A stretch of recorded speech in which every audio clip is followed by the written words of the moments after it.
Alam nyo ba na just recently, Del Monte Philippines celebrated their 100 years anniversary in the market? Sa interview ni Karen Davila, sabi ng mga farmers na their lives changed a lot. Bakit?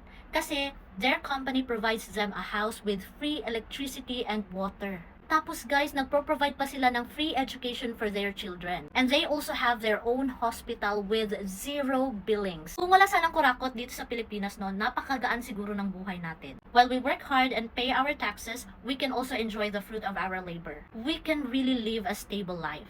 No hungry and homeless Filipinos. Wala nang mag-a-abroad para kumita ng pera. Actually guys, the Philippines is a country with rich natural resources. But, unfortunately, we have poor governance.